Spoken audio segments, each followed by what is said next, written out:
Assalamu alaikum wa rahmatullahi wa barakatuh. Dear students, I welcome you all again. I'm your chemistry tutor Yasir sir, and this is video lecture number 17 for the class 12. We are discussing the chapter amines and हम chemical properties जो है वो continue कर रहे हैं. तो आज की जो chemical reaction है amines की वो है nitrous acid के साथ, ठीक है ना. तो lecture number 17 में हम यही पढ़ेंगे that reaction of course of amines with the nitrous acid that is HNO2. ठीक है. तो सबसे पहले मैं आपको एक बात बताऊंगा इस रिएक्शन की कुछ के बारे में कुछ इंपॉर्टेंट पॉइंट्स जैसे हम करते आए हैं नॉर्मली. तो उसके बाद हम इस रिएक्शन को स्टार्ट करेंगे. कुछ इंपॉर्टेंट पॉइंट्स देखिए, मैं कुछ इंपॉर्टेंट पॉइंट्स आपको बताऊंगा.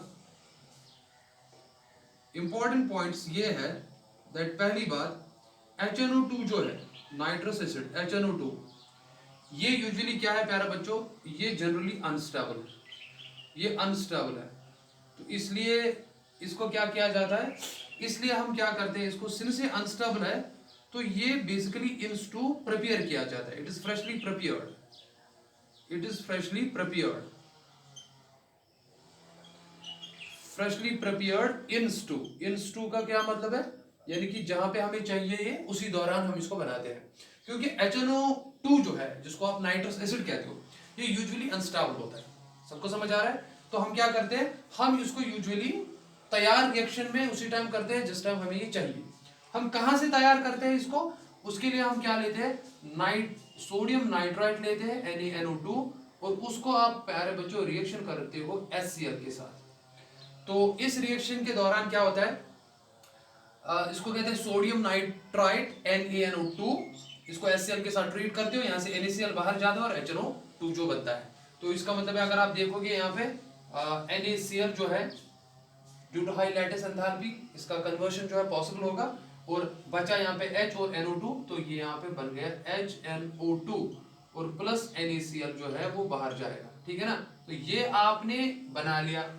तो आपको बेसिकली जब नाइट्रस एसिड के साथ किसी कंपाउंड की रिएक्शन करनी हो, सपोज प्राइमरी अमाइन या जो भी अमाइन, ठीक है ना, तो हम उसमें ये नहीं डाल सकते बिकॉज हमें ये स्टोर नहीं होता है, बिकॉज ये जो है अनस्टेबल है. तो हम उसमें क्या करते हैं, हम उस अमाइन की रिएक्शन इसके साथ करते हैं.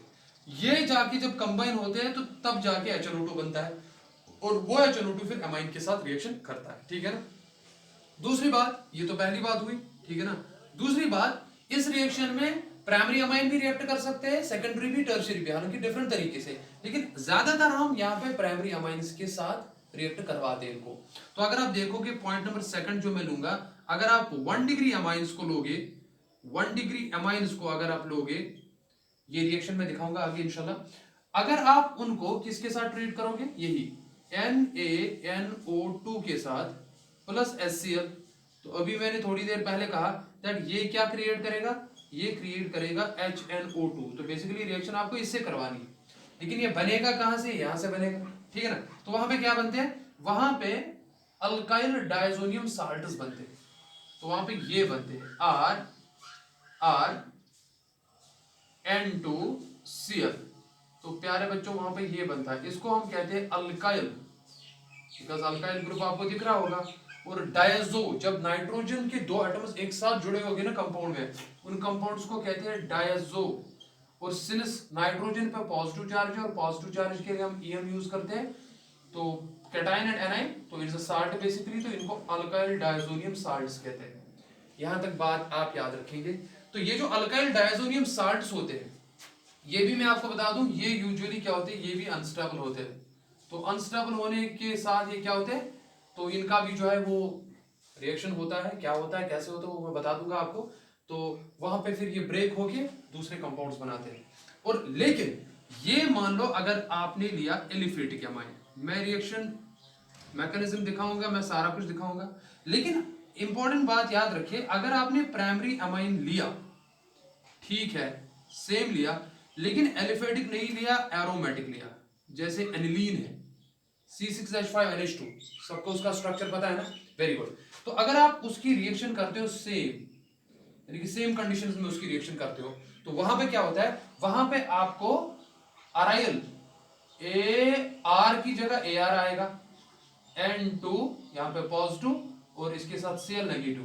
ठीक है ना। और मान लो अगर एरोमेटिक जो Ar ग्रुप है, अगर Ar ग्रुप ऐसे है, दैट इज C6H5, ठीक है, यानी कि बेंजीन रिंग है, ठीक है ना।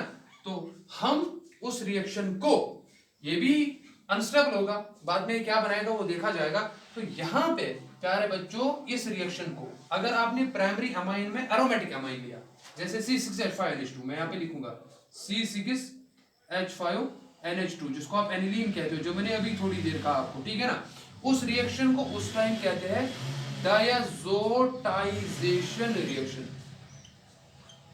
एरोमेटिक अमाइन्स के केस में डायजो कंपाउंड का बनना, यानी कि डायजोनियम साल्ट का बनना, इसको कहते हैं benzene diazonium salt. Diazonium salt का बनना, उस रिएक्शन को कहते हैं डायजोटाइजेशन रिएक्शन। तो डायजोटाइजेशन रिएक्शन बेसिकली नाम दिया गया है with respect to aromatic amines. Primary amines में भी हालांकि कर सकते हो आप, लेकिन ये वाले कंपाउंड्स फिर हमें बाद में बहुत सारे इंपॉर्टेंट कंपाउंड्स बनाने में इस्तेमाल होते हैं, जैसे डाइज आप बनाते हो। बेसिकली आगे का हमारा जो टॉपिक है ना, वो डायजोनियम साल्ट्स पे ही फिर डिस्कस किया जाएगा, तो इस चीज को आप समझिए। फिलहाल मैंने आपको ओवरव्यू बताया, अब मैं आपको अभी रिएक्शन समझाऊंगा होता क्या है, ठीक है ना। तो क्या मैंने कहा आपको, दैट इसमें क्या होता है, इस रिएक्शन में अमाइंस को एलिफेटिक हो या एरोमेटिक हो, नाइट्रस एसिड के साथ ट्रीट किया जाता है, रिएक्ट किया जाता है, लेकिन नाइट्रस एसिड खुद अनस्टेबल है, इसलिए ये फ्रेशली प्रिपेयर करवाया जाता है रिएक्शन के दौरान ही, उसको इंस्टू प्रिपरेशन कहते हैं। कहां से प्रिपेयर किया जाता है, एक तो सोडियम नाइट्राइट लिया जाता है और हाइड्रोजन क्लोराइड लिया जाता है, बात समझ आ रही है ना। और आप देखोगे यहाँ पे दैट इसको कहते हैं इंस्टू प्रिपरेशन, यानी कि खुद तो स्टेबल नहीं है, अनस्टेबल है, लेकिन हम इसको फ्रेशली प्रिपेयर करके जो है HNO2 क्रिएट किया जाता है, और जो भी ये बनता है उसी टाइम जो प्यारे बच्चों है ये रिएक्ट जो करता है, ठीक है ना। और ये मैं रिएक्शन का मैकेनिज्म अभी समझाऊंगा थोड़ी देर बाद। तो मैंने क्या कहा, इस रिएक्शन में होता क्या है, इसमें आप प्राइमरी अमाइन लेते हो, उसको आप ट्रीट करते हो नाइट्रस एसिड के साथ, जो कि इंस्टू प्रिपेयर किया आपने, वहां पे आपका बेंजीन डायजोनियम या अल्काइल डायजोनियम साल्ट्स बनता है या अराइल डायजोनियम साल्ट्स बनता है। तो ये फर्दर रिएक्शन करते हैं बिकॉज ये अनस्टेबल होते हैं, ठीक है ना। तो जैसे जैसे मैं फिलहाल एक एग्जांपल देता हूं आपको, उसके बाद हम आगे जाएंगे। तो चलिए मैं ये फिलहाल इरेज करूंगा, पहले मैं एग्जांपल दूंगा, उसके बाद मैं आपको मैकेनिज्म समझाऊंगा। देखिए मान लो मैं रिएक्शन लूंगा यहाँ पे, चलिए केमिकल रिएक्शन लिखते हैं, चलिए देख कोई अमाइन ले लीजिए, आप अमाइन ले लीजिए, चलो RNH2 ही मैं लेता हूं। अब मैं प्राइमरी अमाइन लेता हूं, मैं लूंगा RNH2। RNH2 को किसके साथ ट्रीट करना है आपको, RNH2 को आपको ट्रीट करना है सोडियम नाइट्राइट NaNO2 के साथ इन प्रेजेंस ऑफ HCl। सबको क्लियर हुआ यहां तक। ये क्या देगा, ये देगा HNO2, ये बना के देगा, ये इसके साथ रिएक्ट करेगा, पहले क्या बनेगा, पहले ये बनेगा RN2Cl, ये नेगेटिव होगा, इस पे पॉजिटिव होगा, इसको क्या कहते हैं, अल्काइल डायजोनियम साल्ट। में डिटेल में समझाऊंगा मैकेनिज्म में बनता कैसे, लेकिन उसके बाद क्या देखोगे आप, ये कंपाउंड जो बना डायजोनियम साल्ट जो बना, प्यारे बच्चों ये क्या होगा, ये अनस्टेबल है, जैसे मैंने नीचे लिखा, तो ये क्या होगा, ये अनस्टेबल होता है। अनस्टेबल होने के साथ साथ ये क्या करता है, ये उसी एसिडिक मीडियम में फिर से रिएक्ट करता है। देखिए मैं दिखाऊंगा आपको यहाँ पे, जब ये अनस्टेबल होता है तो इसके अनस्टेबल होने की वजह से देखो क्या है, पहली नाइट्रोजन गैस जो है N2, ये लिबरेट होता है -N2, बिकॉज आपको पता है ये गैस है और ये बाहर जाएगा। और अगर मैं आपको ये 1000 बार कह चुका हूं, अगर कोई रिएक्शन में नाइट्रोजन गैस या कोई भी गैस बनने की गुंजाइश होगी, किसी भी रिएक्शन में किसी भी स्टेप पे अगर गैस बनने की गुंजाइश होगी, वो गैस बनता है और वो एस्केप भी होता है, उससे सिस्टम की एंट्रोपी इंक्रीज होती है। तो since they are unstable, what will happen, ये release nitrogen gas, increases the entropy of the system. और यहां पे आप देखोगे कि नाइट्रोजन गैस जब बाहर चला गया, जाहिर सी बात है, तो और वहां पे फॉर एग्जांपल अगर आप इसकी हाइड्रोलिसिस करोगे, मान लो इन प्रेजेंस ऑफ वाटर अगर आप करोगे, बिकॉज दे आर अनस्टेबल, तो अनस्टेबल होने के साथ साथ आप इनकी क्या करो, हाइड्रोलिसिस करो। जब आप इनकी हाइड्रोलिसिस करते हो, ठीक है, तो हाइड्रोलिसिस में क्या होता है, water H2O, that means H+OH-। देखिए नाइट्रोजन तो चला गया इसके साथ, नाइट्रोजन तो भाग गया, ठीक है ना। तो यहाँ पे Cl नेगेटिव है, ये H प्लस को खींचता है तो HCl भी चला जाता है। तो HCl वैसे भी आपका सिस्टम में होता ही है, तो इसका बनना प्रॉब्लम नहीं करेगा। और ये R उस OH के साथ रिएक्ट करके ROH बना देता है, तो यहाँ पे बन गया आपका अल्कोहल। देखो मुझे फिलहाल बात समझे, मुझे यहां तक आपको रिएक्शन नहीं दिखानी है, मुझे खाली यहां तक रिएक्शन आपको दिखानी है, बिकॉज मुझे खाली आपको ये पार्ट दिखाना है कि एमाइन्स जो है वो कैसे रिएक्शन करते हैं नाइट्रस एसिड के साथ। तो एमाइन्स जब नाइट्रस एसिड के साथ रिएक्शन करते हैं, वहां पे जो बनता है, वहां पे बनता है अल्काइल डायजोनियम साल्ट। लेकिन अगर आप अराइल लेते हो, अराइल ग्रुप, तो बनेगा अराइल डायजोनियम साल्ट। बाद की वाली कहानी जो होगी वो डायजोनियम पार्ट में हम अलग से डिस्कस करेंगे, लेकिन मैंने यहाँ पे थोड़ा सा आपको समझाया बिकॉज ये अनस्टेबल होते हैं, तो आप वाटर की प्रेजेंस में इसकी हाइड्रोलिसिस करके वहां पे आप अल्कोहल भी बना सकते हैं। लेकिन अगर आप एरोमेटिक एमाइन लेते हैं, जैसे एनिलीन है, डायजोनियम साल्ट तक पहुंच गया, इसके बाद यहाँ पे इनके कुछ रिएक्शंस की जाती है जिसको हम कहते हैं कपलिंग रिएक्शन। प्यारे बच्चों मैं यहाँ पे लिख देता हूं, थोड़ा सा आपको थोड़ा याद रहेगा बिकॉज आगे हमें चाहिए। इस साल्ट की फिर बाद में कपलिंग रिएक्शन की जाती है, उस कपलिंग रिएक्शन की वजह से क्या किया जाता है क्या नहीं किया जाता है बाद में बताएंगे उसी टाइम। और उनकी वजह से जो कंपाउंड्स बनते हैं ना, वो डाइज बनते हैं। वो डाइज का बहुत ज्यादा इंपॉर्टेंस आपको पता ही है इंडस्ट्रियल पॉइंट ऑफ व्यू से। और ये क्वेश्चन जो कपलिंग रिएक्शन है जो मैं आगे पढ़ाऊंगा, यहाँ पे मैं स्टार डाल देता हूं, ये रिएक्शन भी एग्जामिनेशन में पूछी जाती है, ध्यान रखना। डायजोनियम साल्ट्स की कैटेगरी में पार्ट में अगर कोई क्वेश्चन पूछा जाता है तो वो कपलिंग रिएक्शन में डाइज के लिए पूछा जाता है। यहां तक समझ आ गए, ओवरव्यू समझ आया। अब मैं मैकेनिज्म समझाऊंगा, देखिए। तो चलिए मैकेनिज्म डिस्कस करते हैं, तो मैं इरेज करता हूं।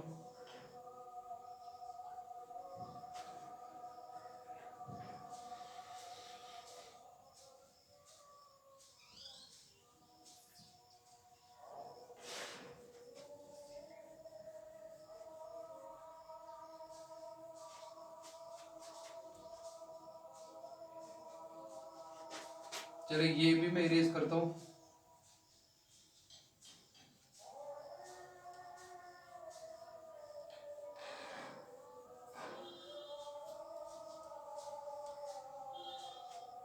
था से जाना ध्यान mechanism, mechanism of this reaction. Mechanism देखो, पहली बात HNO2 कैसे बनता है। सर पहले क्या होता है, हम स्टेप वाइज लिखेंगे। पहले NaNO2 जो है वो HCl के साथ रिएक्ट करके, बिकॉज मैंने आपको कहा दैट नाइट्रस एसिड इंस्टू प्रिपेयर किया जाता है, तो होता क्या है वहां पे NaCl बाहर चला जाता है due to high lattice enthalpy, इसका फॉर्मेशन फैसाइल होगा, आराम से होगा, और HNO2 के साथ कंबाइन होके HNO2 बनाता है, तो ये आपका नाइट्रस एसिड है। ये आपका प्यारे बच्चों नाइट्रस एसिड बन गया। देखिए नाइट्रस एसिड, इसको कहते हैं इंस्टू प्रिपरेशन। अब देखो HNO2 का क्या स्ट्रक्चर है। देखिए HNO2 का ये स्ट्रक्चर होता है, nitrogen oxygen double bond, oxygen nitrogen single bond, और यहाँ पे H होता है। तो this is the structure of HNO2। This is the structure of HNO2। Just wait a moment, तो कुछ गिर गया।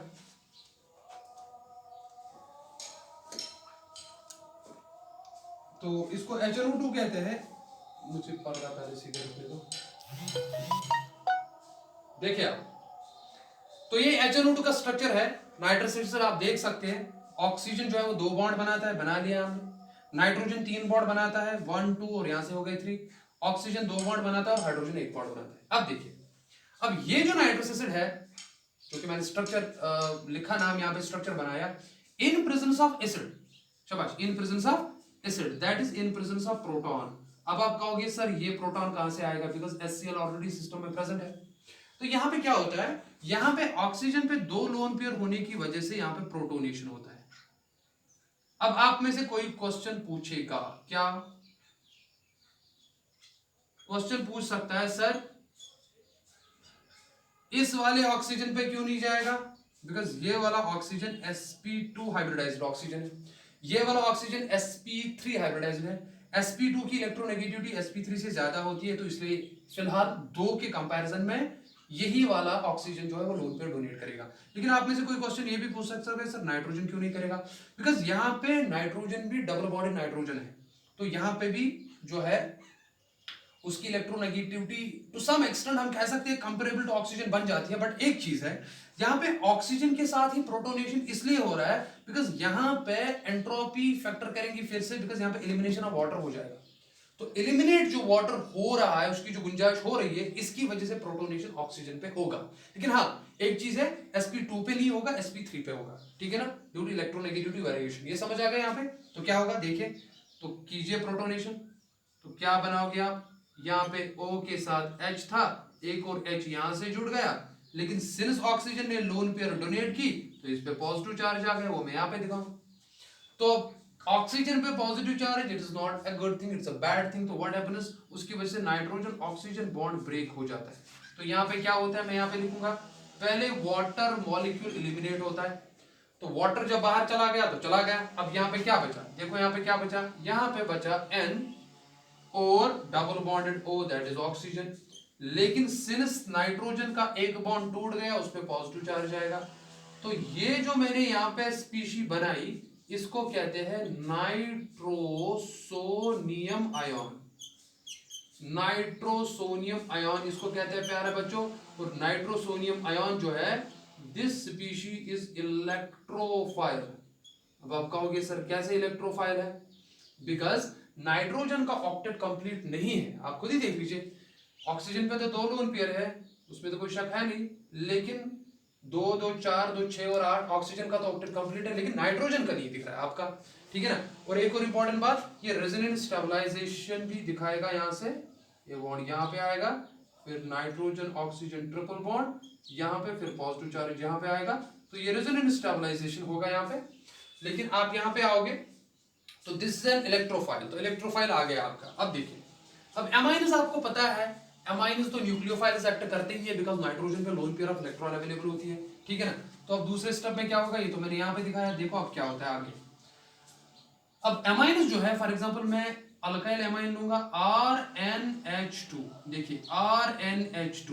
अब RnH2 क्या कर रहा है, RnH2 पे जो नाइट्रोजन पे लोन पेयर है, वो इस नाइट्रोसोनियम आयन जो N डबल बॉन्ड O था, जहां पे नाइट्रोजन पे पॉजिटिव चार्ज था, ये इस पे अटैक करता है ऐसे। देखो जो ही ये नाइट्रोजन पर अटैक करेगा ना, तो नाइट्रोजन नाइट्रोजन बॉन्ड बनना स्टार्ट हो जाएगा। और आपको पता है डायजोनियम साल्ट्स में N2 था, तो देखो आप रिएक्शन की तरफ पहुंच रहे हो। अब देखो क्या होगा, जो ही इस पर अटैक करेगा, बनेगा क्या, देखिए RN, यहां पे एक H, यहां पे एक H, इस नाइट्रोजन और नाइट्रोजन के दरमियान बॉन्ड बन गया, ये देख लीजिए, और डबल बॉन्ड यहां पे ऑक्सीजन आ गया। आराम से समझ लेना, देखिए जस्ट वेट अ मोमेंट, एक पर्दा सीधे नहीं रह रहा है।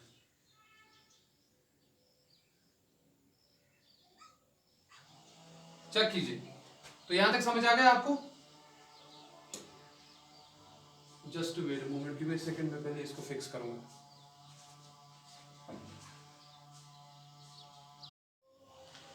सो sorry for the interruption guys, क्या करें, कुछ ना कुछ डिस्टर्बेंस हमेशा होती है। तो चलिए हम यहाँ पे आ जाते हैं फिर से। तो RnH2 में से जब नाइट्रोजन ने लोन पेयर दूसरे नाइट्रोजन के पॉजिटिव चार्ज को डोनेट की, तो यहाँ पे क्या करें, देखिए पहले हम क्या करेंगे, इस नाइट्रोजन के साथ 2 हाइड्रोजन थे, तो वो मैं यहाँ पे लिखूंगा। अब देखिए इस नाइट्रोजन पे पॉजिटिव चार्ज था, उस पे जब लोन पेयर एक्सेप्ट हो गई, जब इसने लोन पेयर एक्सेप्ट की, उसका चार्ज चला गया, लेकिन इस नाइट्रोजन पे पॉजिटिव चार्ज आ गया। देखिए अब पॉजिटिव चार्ज नाइट्रोजन पे, it's a very good bad thing, definitely a bad thing. तो व्हाट विल हैपन, इस पे अपना पॉजिटिव चार्ज, ये नाइट्रोजन अपना पॉजिटिव चार्ज खत्म करना चाहेगा, तो उसकी वजह से क्या है, ये नाइट्रोजन हाइड्रोजन बॉन्ड जो है ये टूट जाता है। जब ये नाइट्रोजन हाइड्रोजन बॉन्ड टूट जाता है, तो देखिए यहाँ पे क्या बनेगा, यहाँ पे ये बनेगा, देखिए R, उसके बाद आ गया N, N के बाद आ गया H, और यहाँ पे नाइट्रोजन पे अपनी लोन पेयर वापस आ गई, वो मैं नीचे से दिखाऊंगा। और यहाँ पे आ गया सिंगल बॉन्ड, यहाँ पे आ गया N, और यहाँ पे आ गया डबल बॉन्ड ऑक्सीजन। देखो ये मैं ऐसे बनाऊंगा, डबल बॉन्ड ऑक्सीजन में ऐसे बनाऊंगा, डबल बॉन्ड ऑक्सीजन, और H निकलेगा as H plus, minus H plus में यहाँ पे दिखूंगा। अब H प्लस बाहर निकला बिकॉज मीडियम तो ऑलरेडी एसिडिक है ही, अगर आपको याद होगा ये देख लीजिए यहाँ पे आपने HCl ऑलरेडी लिया है, तो H प्लस बाहर जाएंगे बिकॉज ये H प्लस आगे हमें चाहिए भी। अब यहाँ पे ध्यान दो, यहाँ पे अब क्या होगा इस स्टेप में, देखिए मैं क्या पे लिखूं, चलो मैं इस वाले पार्ट को इरेज करता हूँ यहाँ पे, पहले नाइट्रोसोनियम आयन जो मैंने लिखा इसको मैं इरेज करता हूँ। अब ध्यान देना मैं क्या पॉइंट कहने जा रहा हूं। आगे क्या होगा, आगे H प्लस का ट्रांसफर होगा, H प्लस ट्रांसफर होगा, इंटरनल प्रोटॉन ट्रांसफर होगा, इंटरनली प्रोटॉन ट्रांसफर होगा। कैसे होगा, इस ट्रांसफर को प्यारे बच्चों टॉटोमेरिज्म भी कहते हैं, टॉटोमेरिज्म। एक इंपॉर्टेंट बात याद रखिए, अगर आपको याद होगा हमने अल्कोहल्स में पढ़ा था, और अगर आपने किसी और टीचर के पास पढ़ा है अल्कोहल्स फिनॉल्स, ठीक है ना, तो अल्कोहल्स में आपने पढ़ा था कीटो इनॉल टॉटोमेरिज्म। वहां पे keto group C double bond O group होता था, यहाँ पे C डबल बॉन्ड O के बजाय N डबल बॉन्ड O, और अगर ऐसी फॉर्म है वहां पे भी टॉटोमेरिज्म पॉसिबल है। It's not only that tautomerism enols and keto form में होता है, ऐसा कुछ नहीं है। जहां पे भी ये कंडीशन होगी ना, adjacent single bond and double bond है, तो वहां पे टॉटोमेरिज्म पॉसिबल है। तो H प्लस ट्रांसफर जो होगा देखो कैसे होता है, ये ड्यू टू हाई, ध्यान दे मैं क्या कह रहा हूं, due to high electronegativity of oxygen then nitrogen, तो ये पाई बॉन्ड को अपनी तरफ खींच रहा है ऐसे, ठीक है ना, जिसकी वजह से इस नाइट्रोजन का जब एक बॉन्ड कम होगा तो ये नाइट्रोजन हाइड्रोजन बॉन्ड को ब्रेक करके इस बॉन्ड को यहां लाता है, और यहाँ पे प्रोटॉन जो है ना यहाँ पे शिफ्ट हो जाता है। तो प्रोटॉन का ट्रांसफर हो रहा है इंटरनली, देखो क्या बनेगा, एक तो बन गया R, देखिए N, N पे लोन पेयर वो मैं यहाँ पे दिखाऊंगा, ये वाली N और N के दरमियान डबल बॉन्ड बन रहा है, देखो N और N के दरमियान डबल बॉन्ड बन रहा है, और N के साथ जो ऑक्सीजन जुड़ा था ना तो उसने हाइड्रोजन खींच लिया, तो यहाँ पे बन गया, और चलो मैं नीचे दिखाऊंगा OH, देखो ये स्ट्रक्चर बन गया फिलहाल यहाँ पे। तो यहाँ पे बेसिकली टॉटोमेरिज्म हो रहा है, जब टॉटोमेरिज्म हो रहा है तो आप डबल हेडेड एरो भी दिखा सकते हो ऐसे। यहां तक क्लियर हुआ सबको। अब देखिए आगे की कहानी क्या है, अब मैं उस स्ट्रक्चर को यहां पे फिर से लिखूंगा, देखिए R single bond N, nitrogen पे lone pair, double bond N, of course उस वाले नाइट्रोजन पे भी अपनी लोन पेयर होगी, that's not a big deal, okay, और उसके बाद OH, यही है। अब ध्यान दें, आराम से समझना। अब in presence of H plus, क्योंकि प्रोटॉन्स तो है ही सिस्टम में, यहाँ पे भी देखिए प्रोटॉन निकला था, HCl तो है ही, तो अब क्या होगी यहाँ पे फिर से प्रोटोनेशन होगी, बिकॉज फिर से वाटर मॉलिक्यूल का एलिमिनेशन होगा। अब यहां से जब ये निकला तो उसकी वजह से ये बॉन्ड टूट जाएगा, चलो मैं पहले लिखता हूं, यहाँ पे बन गया R, N, नाइट्रोजन पे lone pair, double bond N, और अब इस ऑक्सीजन के साथ ऑलरेडी एक H तो था ही, एक H प्लस जुड़ गया तो ये OH2 बन गया, लेकिन उस वजह से ऑक्सीजन पे पॉजिटिव चार्ज आया, तो यहाँ पे OH2 is a good leaving group, तो ये बाहर जाएगा, जब ये बाहर जाएगा तो क्या बनेगा देखिए, तो मैं यहाँ पे लिखूंगा माइनस वाटर बाहर, माइनस वाटर जब बाहर गया तो देखिए क्या बना, R, N with lone pair, और इस नाइट्रोजन के साथ डबल बॉन्ड, लेकिन सिंस यहाँ पे एक नाइट्रोजन का बॉन्ड टूट गया तो इस पे आएगा पॉजिटिव चार्ज। अब देखिए यहां तक समझ आया, मैं ऊपर आ जाता हूं। अब यहाँ क्या नीचे वाली स्पीशीज जो बनी जहां पे नाइट्रोजन पे पॉजिटिव चार्ज है, क्या ये स्टेबल है? गौर कीजिए और आंसर दे दीजिए, क्या ये स्टेबल है? पहली चार्जड स्पीशीज तो यूजुअली ही स्टेबल नहीं होती, चलिए ठीक है अच्छी बात है, लेकिन इसमें बताइए रीजन क्या है। देखिए रीजन क्या है, अगर आप यहां पे देखोगे ना, इस नाइट्रोजन का ऑक्टेट जो है, ऑक्टेट, इस नाइट्रोजन का ऑक्टेट जो है ना वो इनकम्प्लीट है, इस नाइट्रोजन का ऑक्टेट जो है वो इनकम्प्लीट है, वो तो होना ही है, तो क्या होगा, ये क्या है, ये अनस्टेबल होगा। शाबाश प्यारे बच्चों, ये क्या होगा, ये अनस्टेबल होगा। समझ आ रहा है ना क्यों? बिकॉज पॉजिटिव चार्ज तो है ही, उसमें तो कोई शक है नहीं, लेकिन उस वजह से नाइट्रोजन पे पॉजिटिव चार्ज भी है और उसका ऑक्टेट इनकम्प्लीट है। आप देखो क्या हो रहा है, यहाँ पे रेजोनेंस होगा, मैं फिर से ये स्ट्रक्चर बनाऊंगा, ध्यान दे, R, N, double bond N, और इस पे पॉजिटिव चार्ज, लेकिन यहाँ पे लोन पेयर थी। अब सिंस आपको पता है इसका ऑक्टेट तो कंप्लीट होगा ही, नाइट्रोजन का भी ऑक्टेट कंप्लीट है, देखो 2 4 6 8, लेकिन इसके देखो खाली 4 इलेक्ट्रॉन्स। क्लियर हो रहा है ना? अब देखो ये क्या करेगा, यहाँ पे रेजोनेंस होगा, ये पाई बॉन्ड इधर आएगा। अब देखो होगा क्या, यहाँ पे ये बनेगा RN। अब डबल बॉन्ड की जगह क्या आएगा, ट्रिपल बॉन्ड, और यहाँ पे आ गया N। क्लियर हो गया। सिंस अब इसने लोन पेयर इसको डोनेट कर दी यहाँ पे, तो यहाँ पे देखो यहाँ पे पॉजिटिव चार्ज आ गया।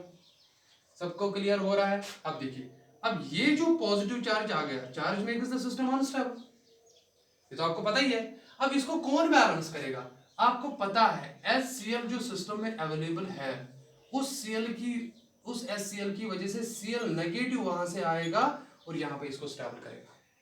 अब देखिए, तो अगर आप देखेंगे, इसी को आपने कहा था RN2Cl, R है, इसको आप कहते हो प्यारे बच्चों अल्काइल। दो नाइट्रोजन एक साथ होते हैं तो उसको कहते हैं डायजो, और सिंस नाइट्रोजन पे पॉजिटिव चार्ज है, डायजोनियम साल्ट उसको कहते हैं, अल्काइल डायजोनियम साल्ट बन गया यहाँ पे। ऑफ कोर्स ये अनस्टेबल होगा। अब आगे वाला सीन क्या होगा वो हम डायजोनियम पार्ट में अलग से पढ़ेंगे, आगे वाला सीन डायजोनियम में अलग से पढ़ेंगे। तो और इंपॉर्टेंट बात याद रखेंगे, अगर यहाँ पे अब R की जगह AR है, तो यहाँ पे आएगा N ट्रिपल बॉन्ड N, यहाँ पे पॉजिटिव और यहाँ पे Cl नेगेटिव, ठीक है ना। और अगर AR की जगह है C6H5 N triple bond N positive Cl negative, इसको कहते हैं बेंजीन डायजोनियम साल्ट। तो हम इंशाल्लाह आगे कपलिंग रिएक्शन में पढ़ेंगे उसका। This was all about lecture number 17 my dear students. मिलते हैं इंशाल्लाह लेक्चर नंबर 18 में। टिल देन फी अमानिल्लाह, अस्सलाम वालेकुम व रहमतुल्लाह।